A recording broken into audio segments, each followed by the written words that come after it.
चिता में आग लगने के बाद एक एक करके लोग जाने लगे थे। अंत में केवल मैं ही चिता के पास रह गया था। कुछ दूरी पर एक डोम उत्सुक आंखों से चिता की तरफ ताक रहा था। मेरी नजरें कभी कभी उसकी तरफ उठ जाती थी। सबके जाते ही मैं अपने आप को बेहद अकेला महसूस करने लगा। इस दुनिया में अंत तक कोई किसी का साथ नहीं देता। फुर्सत ही नहीं है किसी के पास। वरना क्या चिता की आग ठंडी होने तक यहाँ नहीं रुकते। मैं सुनी आंखों से चिता से उठती लपटों को ताकता जा रहा था। कल तक वह इस दुनिया में हमारी तरह हंस बोल रहा था। आज वे चिता में लेटा हुआ था। आत्मा तो पंच तत्व में मिल गई थी। अब शरीर भी मिल रहा था। समय का चक्र कितनी जल्दी आदमी को मौत के कुएं में धकेल देता है, पता ही नहीं चलता है। किसे पता था कि विनोद इतनी जल्दी हम सबसे मुंह मोड़कर चला जाएगा। मुझे भी नहीं पता था, जबकि हम दोनों एक ही कमरे में रहते थे। हर सुख दुख में एक दूसरे का साथ देते थे। उसकी कोई भी बात मुझसे छुपी नहीं थी। लेकिन मौत को हम सबसे छुपाए रखा। किसी को आभास तक नहीं होने दिया कि वह सबसे जुदा होकर जा रहा है। वह हमसे जुदा हो गया। इस बात का दुख नहीं था। उसके मरने का भी दुख नहीं था। वह जिंदगी की लड़ाई लड़ते हुए मरा था। वह शहीद हो गया था। विश्वविद्यालय के हर छात्र को उसकी मौत पर गर्व था। मुझे तो सबसे ज्यादा था। वह मेरा सबसे प्यारा दोस्त था। चिता की आग धीरे धीरे ठंडी पड़ती जा रही थी। विनोद का शरीर अस्तित्वहीन होता जा रहा था। उसके साथ मेरा दिल भी बैठता जा रहा था। आंसुओं को मैंने भीतर ही जज्ब कर लिया था। रोने का तो सवाल ही पैदा नहीं होता था। अतः उसकी चिता के पास खड़े होकर रोना क्या उसकी आत्मा को अच्छा लगता। मैंने अपने दिल को पत्थर बना लिया था। मुझे दुख था तो केवल इस बात का कि विश्वविद्यालय के जो छात्र विनोद की अर्थी को कंधा देकर शमशान तक लाए थे, विचिता की आग ठंडी होने से पहले ही चले गए थे। जैसे कोई बेगार निभाई हो। वह विनोद जो छात्रों की भलाई के लिए शहादत की मौत मरा था, उसको ही वे लोग चिता में डालकर चलते बने थे। चिता के बुझने तक रात काफी घिर आई थी। चारों तरफ एक डरावना सा सन्नाटा बिखरा हुआ था।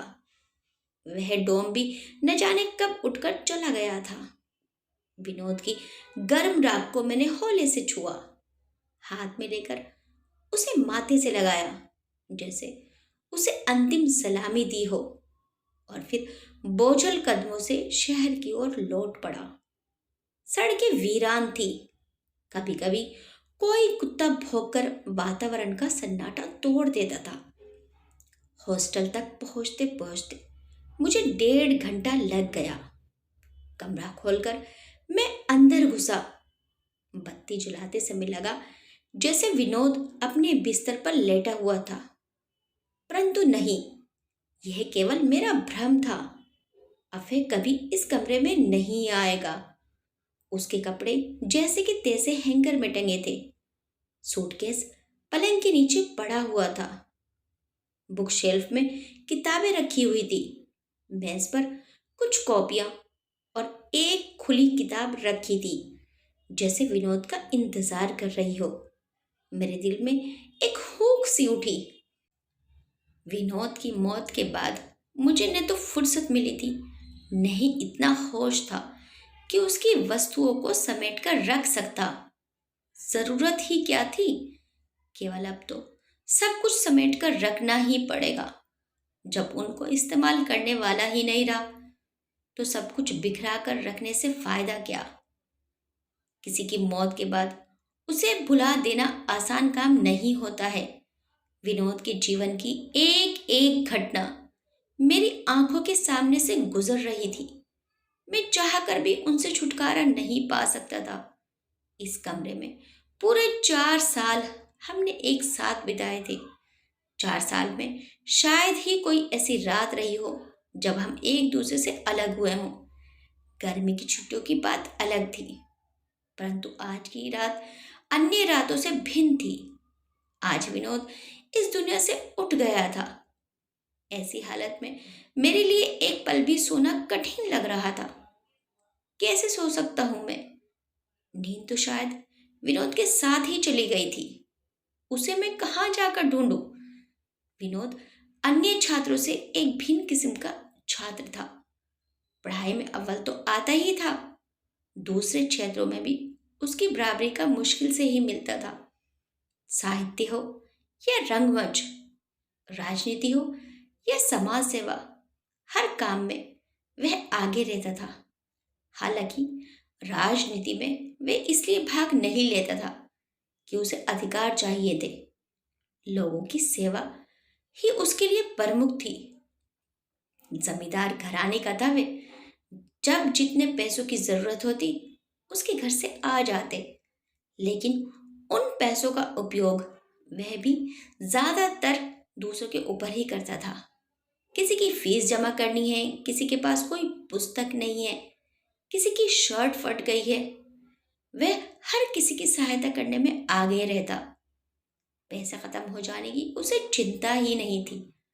खत्म होते ही वह घर लिख भेजता था। एक सप्ताह के अंदर ही फिर पैसे आ जाते। मैं कभी कभी कहता, तुम इतने सारे पैसे घर से मंगाते हो, क्या घर में कोई पूछता नहीं कि तुम इतने पैसों का क्या करते हो? अरे यार, मैं अपने माँ बाप का इकलौता बेटा हूँ। जो कुछ पिताजी ने कमा कर रखा है वह सब मेरे लिए ही तो है। अगर उसे मैंने खर्च करूं तो फिर कौन करेगा? इसलिए किसी के टोकने का सवाल ही पैदा नहीं होता। लेकिन इतना उनको मेरे ऊपर विश्वास है कि मैं फालतू खर्च नहीं करता, किसी भले काम में ही खर्च करता हूँ। वह मेरी आदत से परिचित हैं। उसकी बातों से मुझे आश्चर्य होता। कितने माँ बाप हैं जो अपने बच्चों को दूसरों के ऊपर अपनी कमाई खर्च करने की अनुमति देते हैं।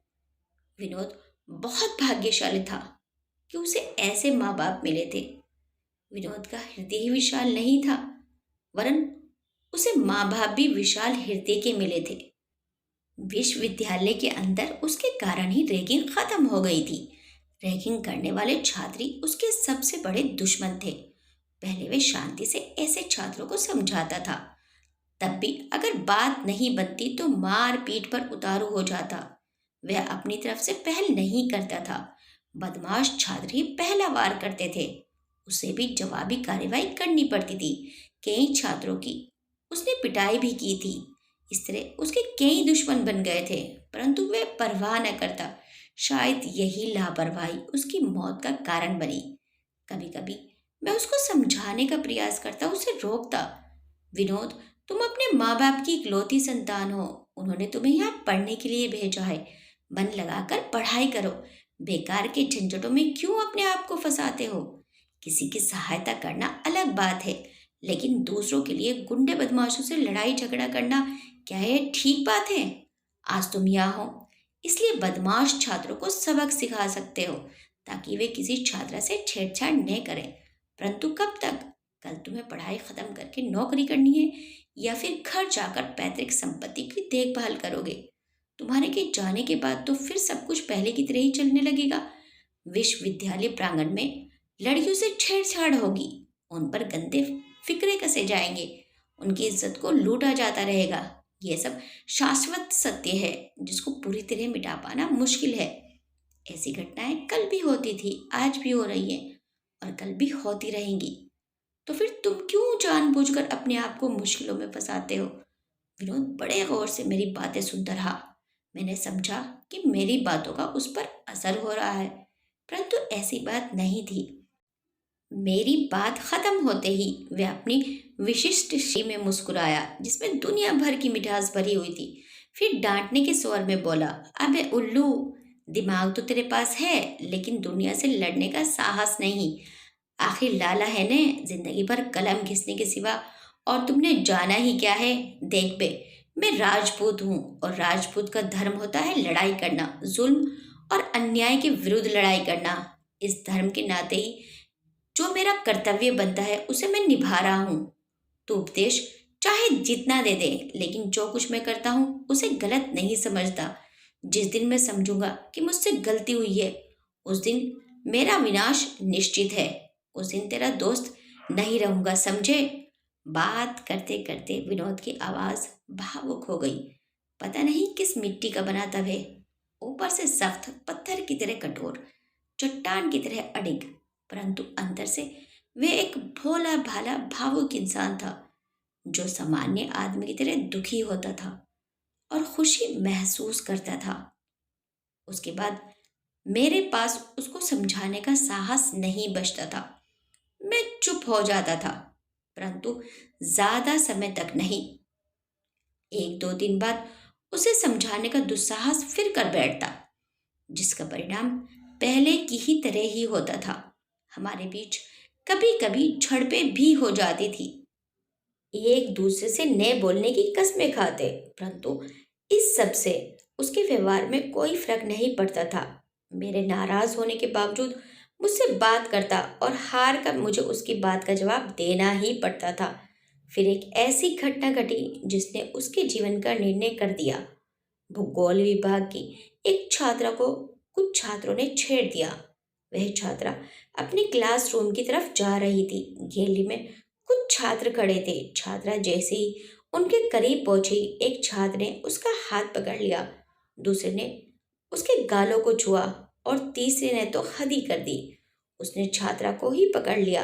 यह सब इतने अप्रत्याशित ढंग से हुआ था कि छात्रा कोई विरोध ही नहीं कर पाई। जब तक वे छात्रा कुछ समझ पाती, तीनों लड़के यह जा वह जा। किसी और स्थिति में होता तो शायद छात्रा अपनी इज्जत का ख्याल कर चुप कर जाती, परंतु वे क्षण वैसा नहीं था। कई अन्य छात्र इस घटना के चश्मदीद गवाह थे। छात्रा फूट फूट कर रोने लगी थी। पलक झपकते ही पूरे विभाग में घटना की खबर फैल गई। फिर जैसे एक हंगामा खड़ा हो गया। छात्र छात्राएं कक्षाओं के बाहर निकल आए। हर किसी के होठों पर इसी घटना का जिक्र था। संयोग से विनोद भी भूगोल का छात्र था। उसे जब घटना का पता चला तो छात्रा को लेकर तुरंत विभाग अध्यक्ष के पास पहुंचा। एक लिखित शिकायत दर्ज कराई। विभाग अध्यक्ष ने दोषी छात्रों के विरुद्ध कार्रवाई करने का आदेश दिया। विनोद इतने से ही संतुष्ट नहीं हुआ। उसने विश्वविद्यालय के उपकुलपति और प्रॉक्टर के पास जाकर भी शिकायत की और उचित कार्रवाई की मांग की।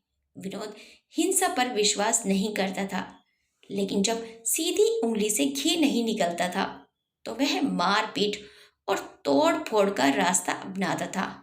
हालांकि उसके बाद उसे पछतावा होता, लेकिन वह समझता था कि हिंसा का रास्ता ही एक ऐसा रास्ता है जिस पर चलकर बहरों के कानों तक बात पहुंचाई जा सकती है।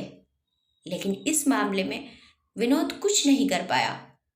दोषी छात्रों को मौखिक चेतावनी देकर छोड़ दिया गया था। विनोद को बहुत निराशा हुई।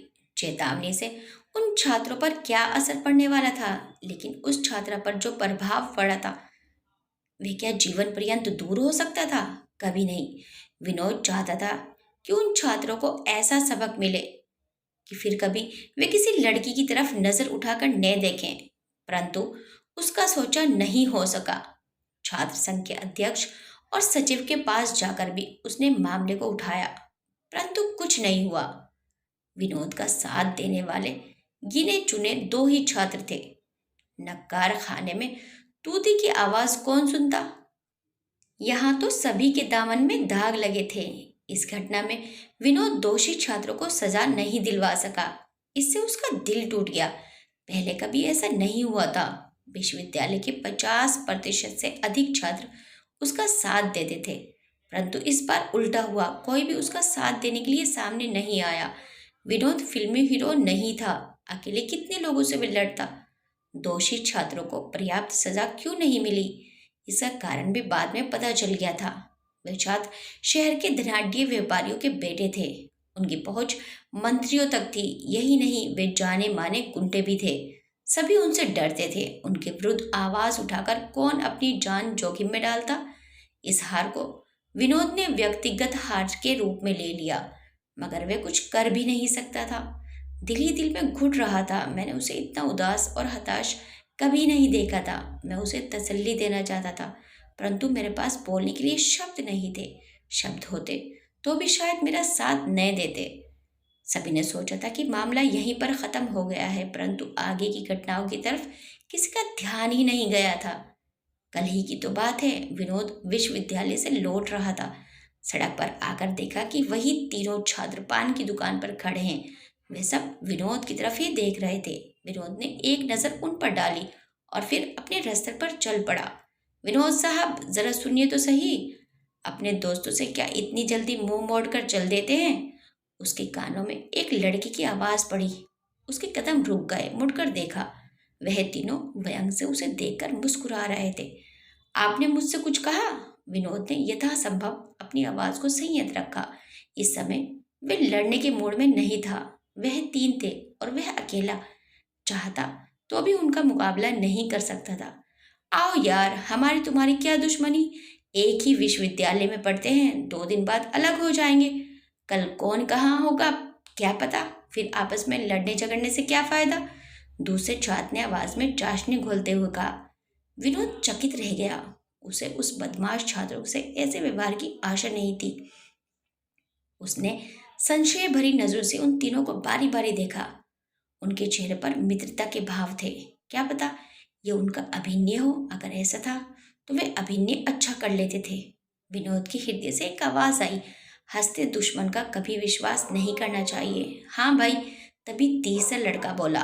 विनोद के विचारों को एक झटका लगा। वह लड़का कह रहा था, आओ आज से हम सभी दोस्त हैं, हमारी दोस्ती के लिए एक एक पान हो जाए। विनोद विचारों में गुमसुम उनके करीब खड़ा था। वे तीसरे लड़के की बात पर गौर कर रहा था और नीचे की तरफ देख रहा था। तभी अचानक वह घटना हो गई जिसकी उसे सपने में भी आशंका नहीं थी। विचारों से उबरकर विनोद किसी की तरफ देख भी न पाया था कि अचानक एक छात्र ने अपनी जेब से लंबे फल वाला चाकू निकाला। विनोद उसकी हरकतों से पूर्णतया अनभिज्ञ था। एक झटके से चाकू खोलकर उस छात्र ने विनोद के पेट में घुसेड़ दिया। चाकू का पूरा फल उसके पेट में घुस गया था। यह सब अप्रत्याशित ढंग से हुआ था कि वह संभल भी नहीं पाया। एक चीख के साथ लड़खड़ाकर गिर गया। गिरते गिरते उस छात्र ने चाकू को एक बार ऊपर से नीचे खींचा। विनोद का पेट लगभग 1 फीट फट गया था। उसके गिरते ही छात्रों ने उसके मुंह पर घृणा से थूक दिया। बेहोश होते होते विनोद ने उसकी आवाज को अपने कानों में घुसने दिया। सुना, साला हरामजादा, दुनिया की सारी लड़कियों की इज्जत का ठेका लेकर पैदा हुआ था, उल्लू का भट्ठा। अस्पताल पहुंचने के पहले ही विनोद मौत की गोद में पहुंच चुका था। दुनिया की कोई ताकत उसे बचा नहीं सकी। उसके जीवन का इतना बुरा अंत होगा किसी ने सोचा न था। विनोद ने भी क्या सोचा होगा। मुझे तो अभी तक उसकी मौत का विश्वास ही नहीं हो रहा था, जबकि मैंने खुद अपने हाथों से उसकी चिता को अग्नि दी। पुलिस कार्यवाही के बाद विनोद की लाश को मैंने दाह संस्कार के लिए प्राप्त कर लिया था। शहर में और कोई उसका अपना नहीं था। दोस्त होने के नाते मुझे ही आगे बढ़कर अपने कर्तव्य निभाने पड़े थे। उसके पिता को मैंने सूचना दी थी, परंतु वह समय से नहीं पहुंच सके थे। लाश को ज्यादा दिनों तक सुरक्षित रखना भी असंभव था। अतः विनोद का दाह संस्कार कर दिया गया। तमाम छात्रों के अलावा विश्वविद्यालय के प्रवक्ता तथा उपकुलपति भी शव यात्रा में शामिल हुए थे, परंतु जैसा कि बयान किया जा चुका है, सारे लोग चिता में आग लगने के साथ ही अपने अपने घरों को लौट गए थे। मृत व्यक्ति का कोई कितनी देर तक साथ दे सकता है। आपको ये कहानी कैसी लगी हमें कमेंट करके ज़रूर बताइएगा। वीडियो अच्छी लगी तो वीडियो को लाइक शेयर सब्सक्राइब करना मत भूलिएगा। मिलते हैं नेक्स्ट टाइम एक अच्छी सी कहानी के साथ। Till then bye.